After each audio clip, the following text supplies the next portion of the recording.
See why they call you Pocahontas? Because you're really poking me.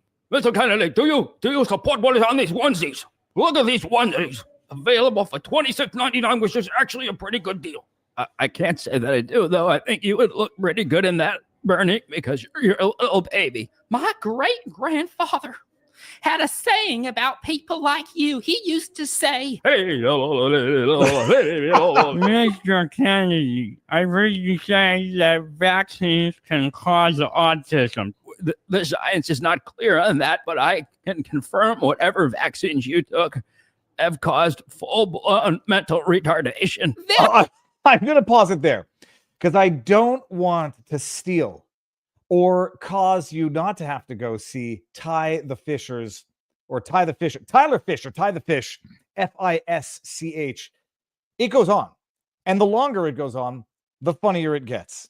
That is Ty the Fish, Tyler Fisher. He's been on the channel at least twice. He's amazing. And he's a stand-up comic. His impersonation of voices, he does the best Ben Shapiro. He does an amazing Jordan Peterson. He does a great Donald John Trump. And he does an amazing RFK Jr. And the last time he was on, he was explaining how, like, when he does the RFK Jr., people think like, oh, you can't make fun of RFK Jr. because that's somehow meaner than it is to make fun of Donald Trump the way he speaks. And he's like, mother effer, that's the way he talks. What do you think I'm going to do? I'm going to do an RFK Jr. impersonation and it's not going to sound like RFK Jr. Or I'm going to do a Wyden impersonation and it's not going to sound like Wyden. We're going to get back to all of that after, because we have a special guest in the backdrop right now, Lynne Westover. And I think I've been spelling his name with an E because I'm thinking of the boy named Sue. It is Lynne Westover. If you don't know who he is, we'll get a brief intro because he's been on also a couple of times. He's my military combat veteran expert that I go to when I've got questions. He is the husband of Allison Morrow, who you might remember as such amazing journalists gone independent as Allison Morrow. Check out her channel as well, Allison with one L. We're going to start off with the obviously it's beyond, it's a tragic story. This aviation disaster out of DC where, okay, I'm waiting 48 hours. I'm waiting more than 48 hours now. Everybody's already blaming Trump because he cut aviation, whatever, allegedly something last week. And so this happened and it's his fault. Trump comes out and says it's DEI hires. And I've seen the videos of the guy that they put up for the head of the FAA. Couldn't explain anything. I'll see if I can find that video while we're talking. But Lynne Westover, who's a combat veteran, I'll let him explain his own expertise and his own what he does right now in life. We're going to go over this because I've got questions as to how this could possibly happen. Given we'll watch the video and you need to know how a Blackhawk helicopter works, how it flies, how it's guided. And I don't know that, but Lynne does. So share the link around, people. I'll make sure that we're good across all platforms in 2 seconds. Lynne, I am getting ready to bring you in, sir. 3, 2, 1. Sir, how goes the battle? How you doing, man? I hope the sound's okay. The wind just, of course, picked up. You know how it goes in production work. Well, forget the wind doesn't bother me. Nothing bothers me, but I love the sound of chickens in the distance. It actually is very soothing. So I assume you can hear them too, huh? Don't worry about it, Lynne. It is perfect. This is country life, and it's beautiful. Lynne, just so that nobody questions your expertise, because we're going to get into some details here and your knowledge. Who are you, briefly? What is your military expertise? What are you doing in life right now? Because I know what you're doing, but everyone else might not. And then we're going to get into this. Yeah, so I spent 12 years in the United States Marine Corps. I worked in special operations. I was a force reconnaissance Marine and a scout sniper. To that point, I'm both a combat diver, a dive supervisor, but I was also a static line parachutist, a free fall parachutist, a jump master, and a Hearst master, which in the Marine Corps, that's helicopter rope suspension techniques or training. For the Army, they would look at things like air assault, things like that. So I've got quite a bit of time as a passenger and a crew member in various different rotary wing and fixed wing platforms. Upon leaving the military, I continue doing work into intelligence, counterintelligence, and now I train law enforcement in behavior pattern recognition and analysis. So what's the name of the company? 6-Layer Concepts and Consulting. Okay. All right. Now, so you're following what's going on in DC. It's the worst aviation disaster in DC history, unless I'm mistaken. I'm going to bring up a video that Benny Johnson put up, which is the CNN CCTV footage of this, and we'll play it. There's a bit of an audio, and then we're going to talk about it because I look, I've got all my questions in a bit, but these videos these are obtained the videos exclusively by CNN show previously unseen angles of the collision between an American Airlines flight and a U.S. Army Black Hawk helicopter. In the first video, the Black Hawk can be seen flying at speed over the Potomac from the left side of the screen. The American Airlines plane can be seen flying towards the airport before the two collide, causing a mid-air explosion and fall into the river. In the second video, you can see the Army helicopter and American Airlines plane travel toward each other. After the collision and subsequent explosion, the airliner can be seen spinning into the water, and the Black Hawk is also seen falling into the water. So Lynn, I mean, look, I'll bring this back out here. That's the video. I mean, I hope I didn't need to give a disclaimer. Everybody knew what they were going to see. What are your first thoughts? Because I have no idea how this works. Why there's helicopters flying within the landing vicinity of commercial airlines? It's DC. A Blackhawk helicopter, is it on automated flight like autopilot? Does it not have a window in the cockpit? Can you not see a plane coming? To me, this looks like something you couldn't even do on purpose if you wanted to. To me, I would think these are all on automated paths, like trains on rails, sort of, so to speak, and they just collide into each other. Tell us, I mean, just from a technical perspective, Blackhawk helicopters, how do they work? What guides them? What does the cockpit look like? And then your thoughts. So, well, first and foremost, heart goes out to the families of everyone that perished in this tragic event. It is a real shame when these things happen, and it highlights how much we rely on the technology and the expertise of all parties involved, not just the pilots, not just the crew. You have air traffic control, so on and so forth. So specifically about the UH-60 or the Blackhawk, there's several different variants of it. I'll be honest, I'm not certain if this is just your standard Blackhawk.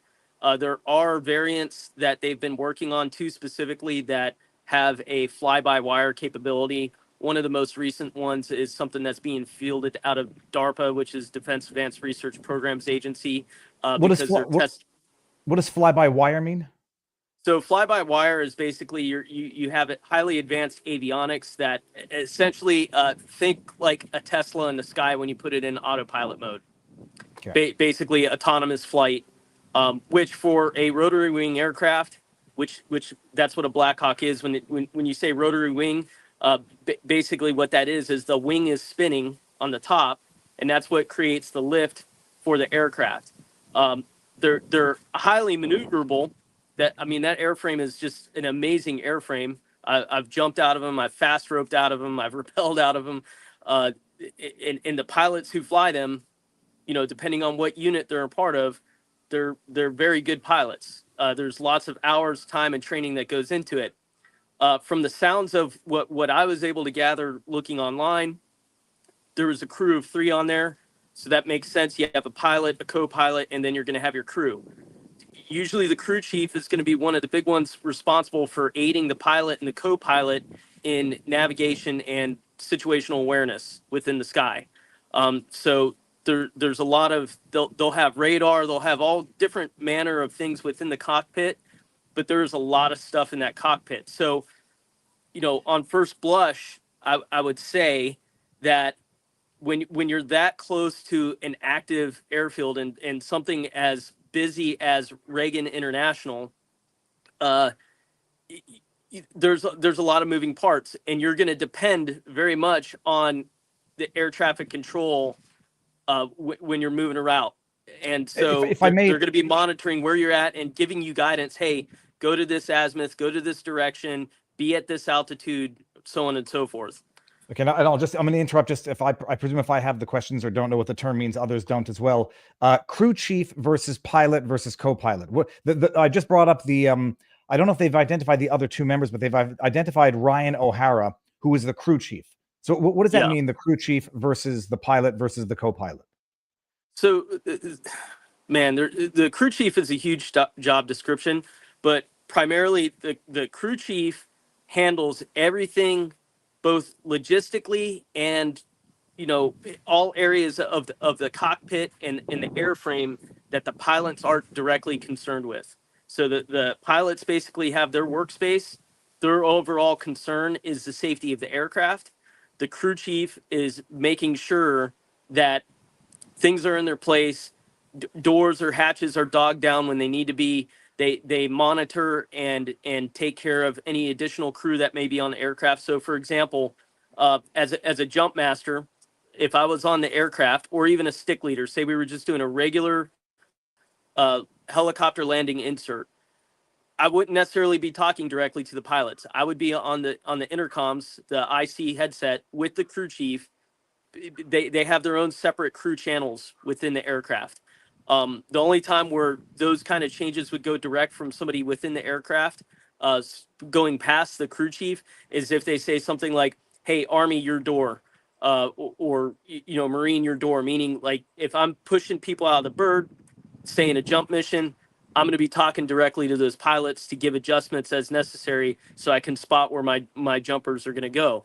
But that crew chief is basically the right hand man or woman of the pilot and co-pilot within the aircraft. Okay. So pilot is obviously looking out the window. Co-pilot as well. What would we call the crew chief? No, what was the word for him? I just call him like the right hand crew man, chief. the right hand person. Yeah, he's and I can appreciate now sort of like the difference between a captain of a ship and the deckhand who's running around making sure things are where they should be. Okay, and when you say now they're flying and relying on air traffic control, that's the ground ATC. Right. So they would be talking, and I'm sure those communications will come out once they release whatever they're able to find from the black box. But they would be one person would be talking to air traffic control, coordinating, hey, our movement through this airspace, what's the direct guidance, so on and so forth. And they get pretty deliberate about that stuff. And even if you're just skirting an airspace, and I'm no pilot, I know enough to be dangerous. But even when you're skirting airspaces for even small airports, you're at a minimum going to check in with air traffic control for that location, and they may give you guidance, and you have to trust and follow that guidance. So on one hand, while the pilots are overall responsible for what happens with that aircraft, there are other factors in play. What was their situational awareness? Were they able to see radar? What was the communications and the guidance they were getting from air traffic control? I mean, it based on the video, which is, we have to be careful of videos, whether it's like CCTV like that, or even in my line of work, when we look at like law enforcement, body worn camera video footage or dash cam, you cannot use that video as a proxy for what the individual in the moment was experiencing. So at this point of view, it may look like, hey man, he's flying right into that thing, but that's from that angle. You know what I mean? If I'm stopping in here and looking at the top one, from my perspective, at least from this perspective, it doesn't even look like the. Do you see the cursor when I do this? Mm-hmm. Yep. Okay. It doesn't even look like the plane is moving. Like it looks like the plane is almost a moon in the sky. Which I presume means it's coming straight in, so you don't see the movement as easily as you see lateral movement in the helicopter. So that's another thing that you'll see is you have what's called navigation lights. They're pretty much the same both for aircraft as they are for like naval vessels, right? So we have a saying called red, right, returning. Yep. So you'll have port and starboard marker lights either on the aircraft or on the boat. And so, your red will be on the port side. So RED, less letters, port, left, red side. Green will be on the starboard side, the right side. So if I'm looking off in the distance and I see a red light to my right, I see, and you'll have a navigation light, which is usually a white light, both on ships and on planes. I see a white light in the center, and then I see a green light to my left. That tells me that thing's coming right at me.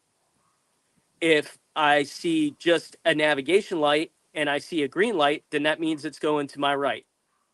If I see vice versa, then that means it's going to my left. a lot of times, if you can't see those marker lights, but you do see a navigation light, the rule of thumb is pretty much kind of like how they are for tornadoes, right? If you see a tornado and that thing doesn't look like it's going left or it's right, you It's need coming to at you. assume it's coming at you, right? It could be going away from me, but what's most dangerous? It's coming at you. And that's the same thing even in jumping. When we would do parachute operations, we would actually mark ourselves with chem lights so that we could see each other in the air. It's very small. You can't see it from the ground, but if you're close enough in the air, you can see it.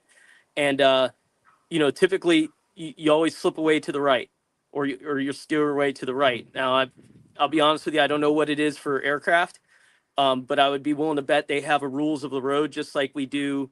We have rules of the road in a naval environment when you're on ships. So, um, my initial instinct is that either the aircraft, one of the aircraft or both of the aircraft could have potentially been given bad guidance, and that's why they flew right into each other. Because it's astonishing. I mean, it does happen. I remember there was a midair collision over the Grand Canyon. Midair collision over Grand Canyon, and like it can't. It's almost like it can't happen by accident, in that they have to be the same height, the same.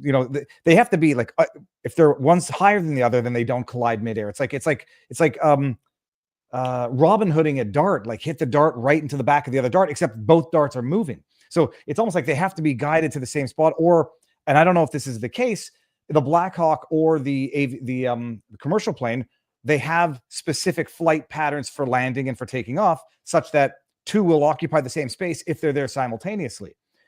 Right. Clarify a few things in the chat. Actually, some people are saying the helicopter was taken off from the Saudi embassy or something.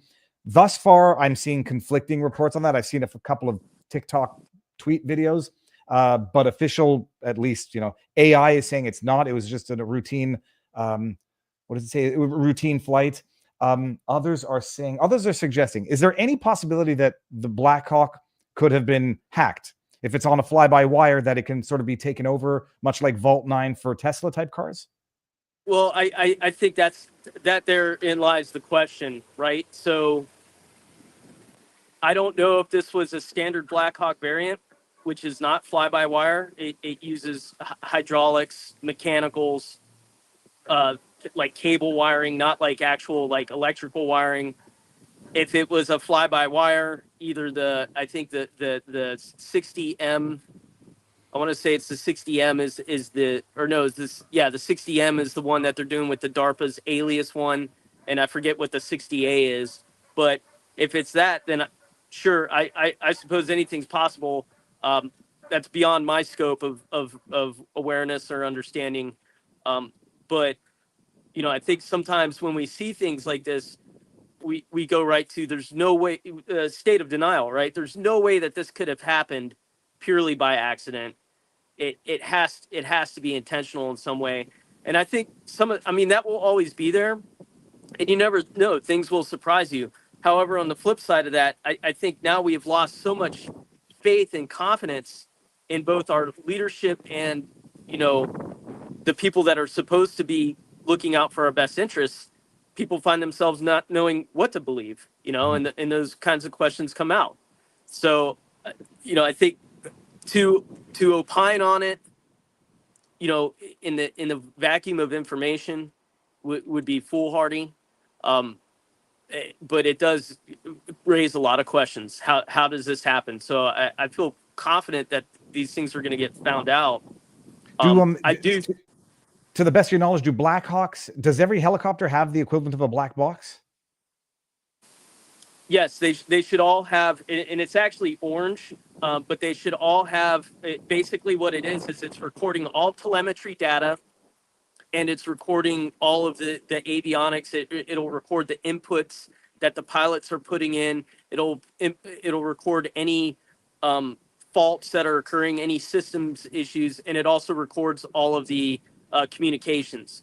So, there could be a question of, hey, maybe they weren't getting communications. Maybe they were on the wrong channel. Maybe they didn't have the right crypto fill. I mean, there could be so many other things that attributed to or caused this accident to occur. barring something, barring, something within the pilots, say in the Blackhawk, I couldn't see anybody intentionally wanting to take out, just waking up in the morning wanting to take out a. Well, but there's so many things that would have to happen all at once for that to occur. well, right? my thought was this: even if hypothetically, they determined the pilot was self-harming, or wanted to do something stupid, could a what level of skill would it take to even do something like that on purpose? I mean, other than automated intercepting the midair position of a plane and having a computer do it, how easy is it to fly a helicopter into another moving plane, even if you wanted to?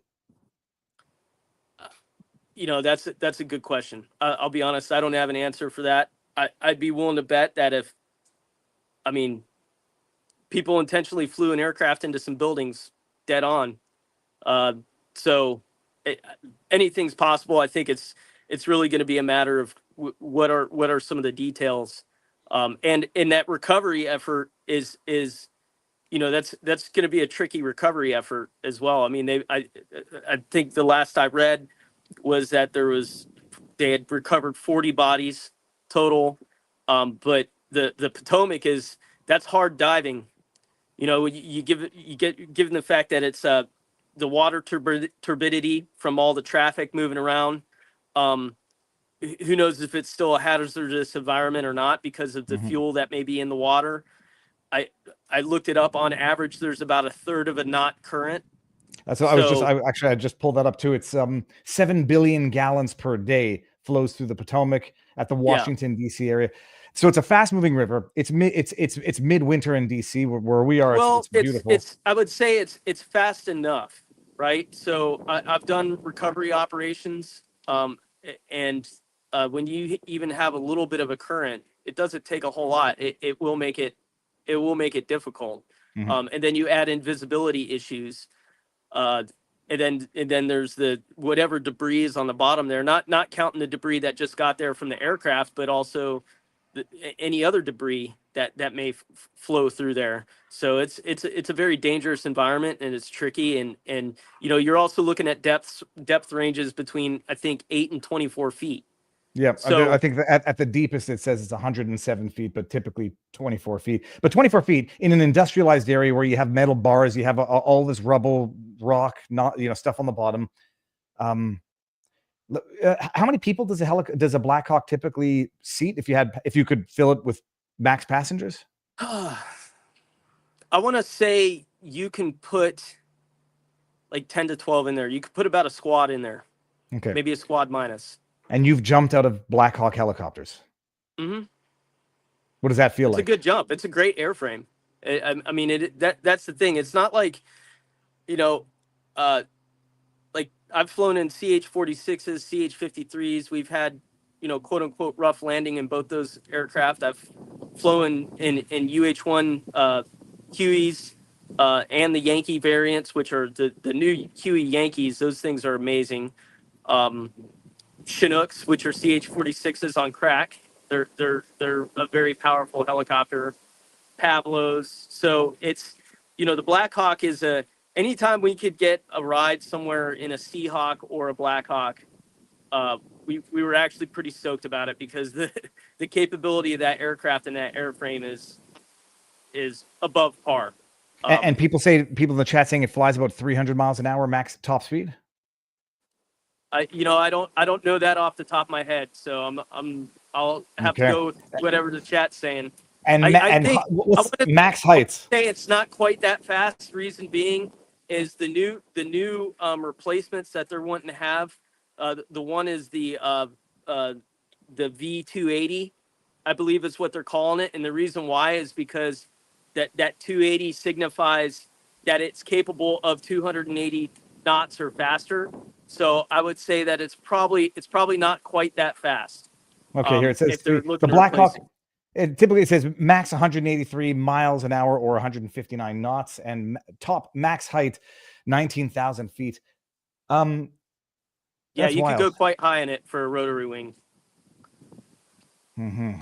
No, Because basically it's funny. they beat the air into submission. So the two things that are sketchy for helicopters is one is going to very high altitude. So like for example, my first deployment in the Afghanistan, we going up into the Korengal Valley, we took 53s up there and 46s, and the 46s were having a hard time keeping up. I mean, consider the CH-46 it was a that was the Sea Knight, I believe was the designation for it. And that thing was a Vietnam era aircraft. The Blackhawk was developed, to my recollection, somewhere in the early to mid 70s. So that was the replacement for the Iroquois, and it was supposed to be a medium weight helicopter. So altitude's going to be a limiting feature because those rotor blades are basically beating the air into submission. So the thinner the air, the more difficult it is for it to create lift. But then also another thing is when you're hovering or you're low altitude. Reason being is while you have some maneuverability, you just don't have the same kind of speed as say like a fixed wing aircraft as far as stability. So when you're low to the ground, if something happens, you don't have a whole lot of time to go into like auto rotation and have a safer landing on the ground. Now, again, there's pilots out there like the SOAR. Those guys, they could fly that thing with half the stuff falling off and 2/3 of an engine and those types of situations. They're just that skilled at it. So, pilot skill. So many things come into play with this, with what happened. Okay, and I'm trying to see here. Someone in the chat is saying the CRJ didn't have bad info. It was on a short final and had an absolute right of way. CRJ. I don't know what that means. I'm in the locals chat. I think what they're talking about is the American Airlines flight coming in, and I would agree on that. As the aircraft is coming in, fixed wing, it goes back to what I was saying about at low altitude. Like they do not have the ability or the room to maneuver, so you're gonna give way to that, or you should give way to that. It's very similar. Like a smaller vessel giving way to a big vessel that can't turn or stop on time, and so boats have right of way protocol. Exactly. Yep. Exactly right. That's exactly where I was going to go with that. So, again, those details, once they're able to look at the totality of the evidence, I believe that those details are gonna come to light. I think what people are kind of up in arms about is maybe some of the other comments about with regarding the quality of personnel that's in these positions that pilots and crew rely upon for that, terminal guidance, if you will. So like with rotary wing, we call it ITG. So you're having terminal guidance. I'm terminally guiding you into a landing or location. So, having aircraft moving around, in an active runway, and that, like, here's a good example. If you've probably ever noticed when you're flying, if you're looking down on the runway and you see the numbers that are stenciled real big on the runway, those numbers are actually the direction, the azimuth that runway is pointing. What's an azimuth? So you'll even have where the winds change. They'll determine, hey, we're gonna land on this approach, or we're gonna land on this approach. So runways can work either way, but it's important. Like, hey, if I don't, if for some reason my chart craps a bet on me, or I don't know, I'm doing some kind of an emergency landing. That's why things like that are there. That's why marker lights are there. That's why there's all these redundancies in place, which then makes it that much more just head scratching when you have this many redundancies and things like that still happen. That's why I made the comment when you and I were texting back and forth that, it's a perfect storm of just, a lot of things. No, azimuth, I have to just get the definition. In aviation, it's the direction of an object measured clockwise in degrees from north. No, I said it obviously it has to be human. I would be shocked if it's anything other than human error, because I think even a deliberate act, unless it was commandeering technology, you wouldn't be able to do something like that. It's one thing to, let's say, fly a plane into a stationary building that's a 47-story building. might be easier than trying to intercept a plane with a helicopter, even if you were, a jet fighter maybe, or a kamikaze pilot. And then you go look into the pilot or the chief, I forget what his name now, the crew chief, who's, father of a recent young boy. Also, to not make a mistake out there's someone else by the same name with a different Instagram handle, which might cause you to question the individual. So, to the best of anybody's knowledge, as soon as I saw that name when you pulled that up, I said Ryan O'Hara. I deployed to Afghanistan with a guy by the name of Ryan O'Hara. So not the same guy, but the Ryan O'Hara that I got man. was an Instagram. No, I got the Instagram account of somebody where someone could have connected the 2S LGBTQIA plus to this, because that Ryan O'Hara has a interesting Instagram page, and the Saudi Arabian embassy thus far seems to be maybe internet myth or lore. What doesn't seem to be internet. Have you seen this? I won't play the whole thing because it's 2 minutes long. Share screen. Reminder that this was. Have you seen this video? It's apparently the FAA chief that Biden Mr. Washington, can you quickly tell me what airspace requires an ADS-B transponder? Not sure I can answer that question right now. That's okay. We'll just keep going. So it goes on for a long time. Important part. So what are the 6 types of special use airspace that protect this national security that appear on FAA charts? Sorry, Senator, I cannot answer that question. Okay, so what are the operational limitations of a pilot flying under basic med? Senator, I'm not a pilot, so. But obviously you'd oversee the Federal Aviation Administration. So any idea what those restrictions are under basic med, quickly? Well, some of the restrictions This is I think bad. would be high blood pressure. Some of them would be. It's more like how many passengers per airplane, how many pounds in different categories, and what altitude you can fly under. So, and then amount of knots. It's under 250 knots. So it's not having anything to do with blood pressure. So can you tell? So it goes on, and the guy's like, maybe we'll get a right answer along. So look, everyone's going to politicize this right off the bat. People are politicizing it to blame Trump, and I'm going to wait. This to me, it has to be like air traffic control error where they're guiding. Was flying the aircraft. He was flying both aircraft when it happened.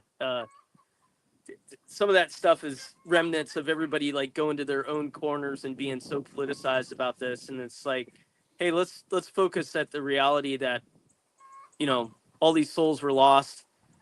I mean, young girls coming back from a figure skating camp.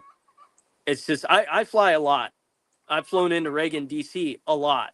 I'm on the road probably like 2.5 weeks out of every month. So, everybody, as my good friend Vaughn would say, everybody makes a lot of hay over a plane crash. And not to say that that's not, tragic, and that we shouldn't give that its due respect. At the same token, the hundreds of thousands of flights that take place every day.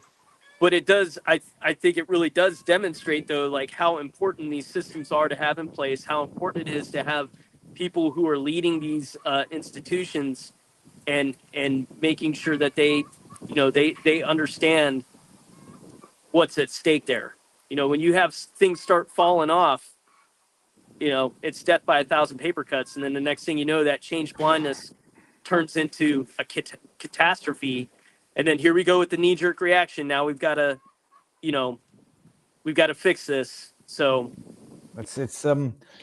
people are talking about the erratic, or they're calling it an erratic flight pattern of the helicopter, but that might have been taking, not evasive, but they're all on their own. I mean, unless they're listening to the same ATC in Washington Airport, I don't even understand why the helicopter would be flying in a high traffic commercial landing zone. But well, there is a lot of that. That's the thing. DC has a lot of air traffic, a lot. All the times I've been there, you're always seeing helicopters. You have major military bases there. That's why the whole issue with the drone stuff was so concerning. And, it shouldn't have taken a new president and somebody just to say, hey, this is what was going on, to let people know about it. It should have, that transparency should have been there. At least enough to say, hey, this is not something to be concerned about. We don't have the alien hive coming in and taking over some other foreign actor. But again, that boils back down to a trust thing. I mean, how many people are going to feel comfortable or confident getting on into an aircraft now? I mean, we've already had doors and windows and stuff blowing off of them, and it's. But yet, hey, make sure, if it was 2020, the most dangerous thing to you in an aircraft was not wearing your mask. Let's not forget that. So, well, I'm just looking up now as we're talking. Philip Washington, President Joe Biden's nominee to lead the FAA, withdrew his nomination. The decision came after facing strong criticism from his aviation experiences and whatever. Maybe the fact that he couldn't answer one darn question. Lynn, I'm going to, first of all, thank you as always. I'm bringing this up. This is SLC squared, correct? Yes, sir. www.slcsquared.com, as Barnes would say. Which, by the way, Oh, sorry. Go ahead. Well, no. Which, by the way, that reminds me, like something. I don't know if you and Barnes have talked about it yet or not. So we're very familiar with Graham v. Connor and the precedents that has set regarding police use of force and Fourth Amendment issues and so on and so forth. But probably one of the most recent things that's kind of popping up in the news now is Barnes v. Felix. And I think I would urge you guys to just stick your noses into that if you haven't yet, because that could dramatically change how police and law enforcement use of force is reviewed. And so that might be something that you guys would want to take a look at. But yeah, www.slcsquared.com. We teach law enforcement, first responders, security personnel, military in behavior pattern recognition and analysis. Essentially, we teach how to quickly identify anomalies to an environment, give them value, make decisions, and then be able to articulate those decisions on the back end, because that's where we're at right now. There is an unreasonable expectation that officers can somehow exceed the capabilities of human performance and are being judged by people in hindsight with zero understanding as to what's all involved. So very similar to here, like, hey, on one hand, if the pilot's made a mistake or whatever, then yeah, that happens. Unfortunately, these things are going to take place. However, I think all that people want is honest accountability. That's what we try to help with what we teach.